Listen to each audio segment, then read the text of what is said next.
Good morning, Year 11, and welcome to our first screencast on crude oil, hydrocarbons and alkanes. But before we start, I'd like you to find a nice quiet room to work in so you have no distractions, and get yourself some paper and a pen.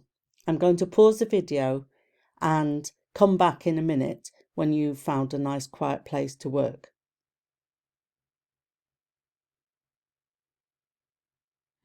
Okay, hopefully you found a nice quiet place to work and you're ready to answer the questions. Okay, we're going to start with our usual way of starting a lesson, which is retrieval practice. And most of these questions are questions that you may have come across in the rate of reaction. So I'm going to pause the video again and I'll come back and we'll answer the questions together. Okay, what does crude oil look like? Well, it's a thick, black, smelly liquid. How do we obtain crude oil? We drill down under the earth and pump it back to the surface. What are the 4 factors that affect the rate of reaction? Well, you can have temperature, concentration if it's a liquid, or pressure if it's a gas, surface area, and whether or not you use a catalyst. How can you use a cross on a piece of paper to measure the rate of reaction between hydrochloric acid and sodium thiosulfate?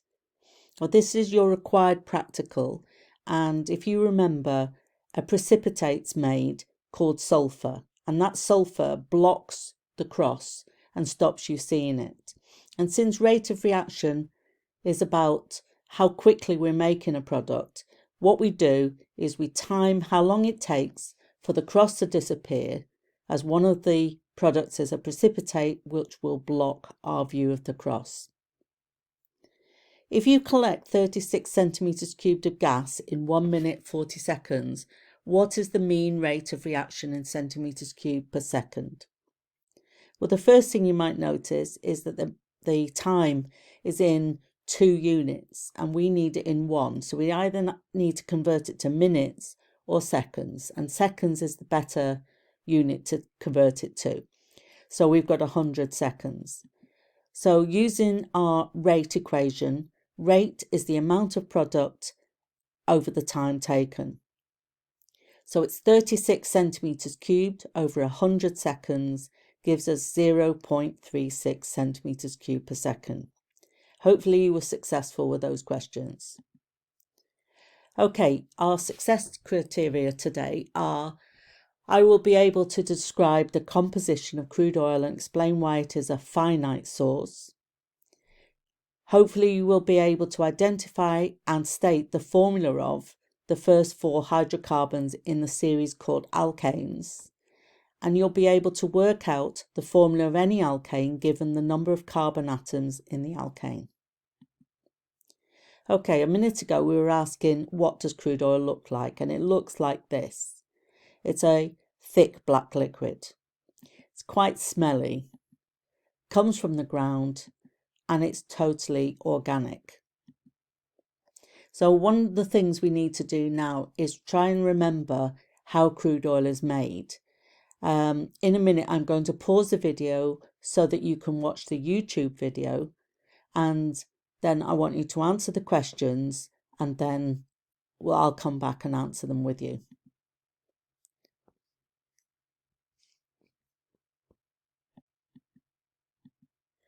Okay, let's mark our work. So what are the 3 types of fossil fuels? They are coal, oil and gas. What are crude oils made from? They're made from the fossilized remains of plants and animals. What does the word finite mean? Well, finite is the opposite to infinite or infinite, and it means that something will come to an end. So the resources are not being replaced because they take millions of years, so they're going to run out.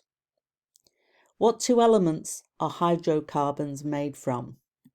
Well, that's hydrogen and carbon. Where is crude oil found? It's found in rocks under the ground. And why are alternative fuels being researched? They're being researched because fossil fuels are running out because they're finite. And another reason is that when we burn them or we carry out combustion, it leads to climate change because we're making carbon dioxide. If you manage to answer the challenge question, why would it be difficult for crude oil to be made again? The answer is because it would take millions of years and there's not the same conditions on Earth anymore. Okay, I'd like you to compare these models. Now, compare means I want you to write down how they are similar and how they are different. So I'm going to pause the video now and I want you to think of how they're similar and how they're different.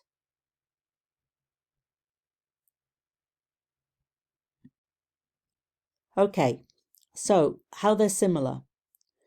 Well, they're all made of carbon and hydrogen atoms only. Those sticks that are between them, those are covalent bonds, single covalent bonds, and they're all molecules. And their differences, well, they have different numbers of carbon atoms, they have different numbers of hydrogen atoms, and they increase by 1 carbon atom and 2 hydrogen atoms each time. Okay, so what is crude oil? Well, you may have heard of some of these fractions, as we call them. Fuel gas, petroleum, bitumen, diesel. Well, crude oil is a mixture. But more than that, it is a mixture of what we call hydrocarbons. And we have already defined that as something that has hydrogen and carbon in it. But when we are making that definition, I want you to include the word only. So hydrocarbons are compounds made up of carbon and hydrogen atoms only. Most of the hydrocarbons in crude oil are called alkanes, and that's a family of hydrocarbons. So what is the definition for an alkane? Alkanes are hydrocarbons with only single covalent bonds. Or another way of putting it is alkanes are saturated hydrocarbons. And this means that they can't fit any more hydrogen atoms onto the hydrocarbon. Okay, so we should know now what crude oil is and explain why it is a finite source. Okay, what I want to ask you, you've got a picture of carbon and hydrogen here. How many bonds can carbon atom make? It has the electronic configuration of 2, 4. It's in group 4. So how many more does it need before it can have a full outer shell? That's right, it can make 4. Hydrogen has got 1 in its outer shell. How many does it need to make a full outer shell? Well, it makes 1. So every carbon has got to have 4 covalent bonds coming out of it, and every hydrogen's got to have 1. Okay, here's the first alkane, and here's a picture of it. I want you to look at the model of methane and draw the structural formula of methane. Okay, I'm going to model the first one for you. So it looks like that. All right, with the carbon with 4 bonds coming out of it, and at each end of the covalent bond, you've got a hydrogen. Okay, now we're going to write the formula. Now, the formula is just like a tally of each of the elements. So we're going to say how many carbons we've got and how many hydrogens we've got.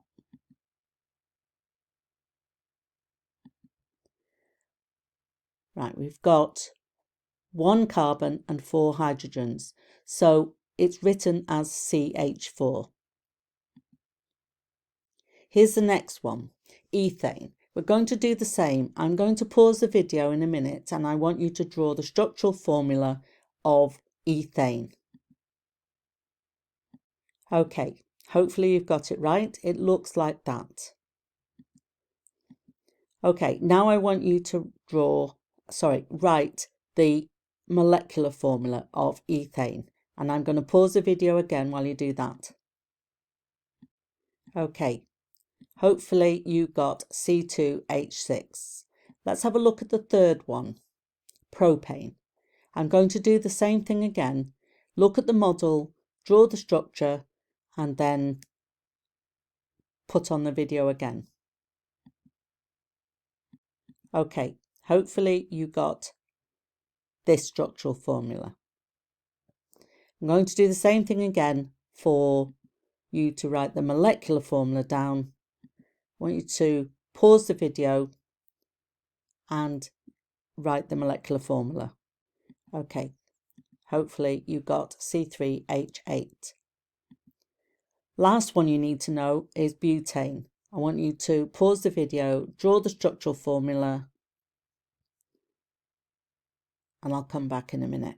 Okay, hopefully it looks something like that. Right, we're going to do the same thing again with the molecular formula. Right, so I want you to write the molecular formula of butane, pause the video, and I'll come back in a minute. Well, hopefully you have got C4H10.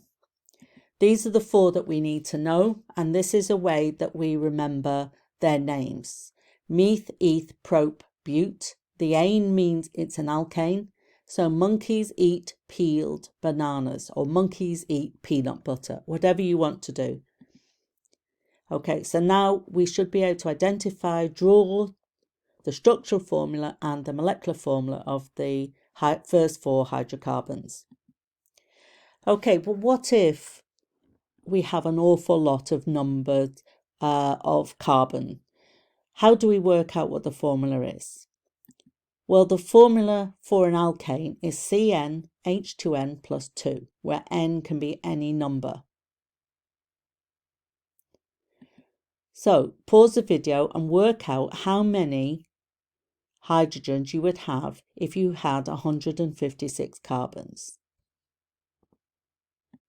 Okay, you would have 314 hydrogens. So the formula would be C156, H314. Okay, I'm going to ask you now to work out what the formulas would be with these numbers of carbons. Again, I'm going to pause the video and you can have a little go using the formula CnH2n plus 2. Okay, C17, H, we're going to double the 17 and add 2, so we've got H36. C21, H, double the 21, 42, add 2, 44. C99, double the 99, add 2, so we've got H100. C52, H, 106. C34, H70.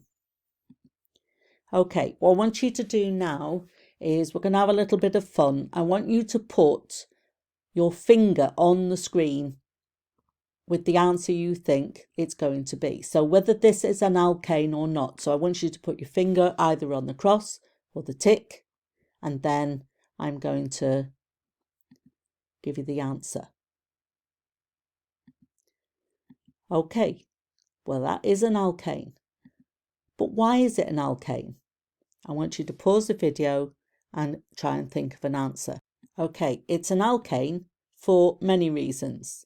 Because it is saturated, because it has only single covalent bonds, and because it conforms to the formula CnH2n plus 2.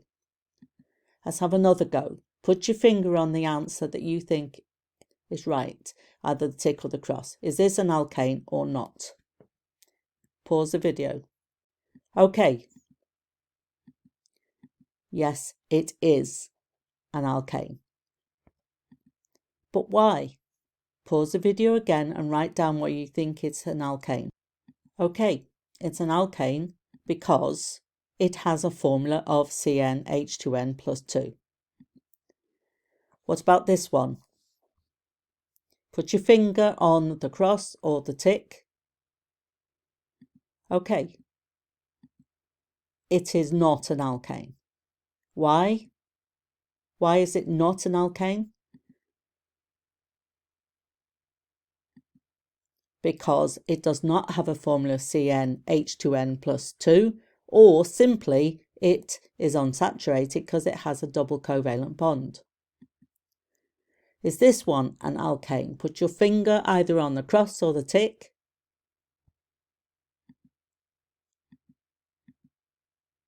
Yes, it is. Why is it? Because it has a formula of CnH2n plus 2. What about this one? Put your finger on the screen, whether you think it is an alkane or not an alkane.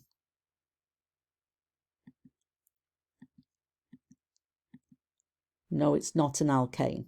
Why not? Because it does not have a formula of CnH2n plus 2, or it's unsaturated because it contains a double covalent bond. So now hopefully we have fulfilled all of the success criteria. Thank you very much for watching, and I hope that you understand more about hydrocarbons and alkanes.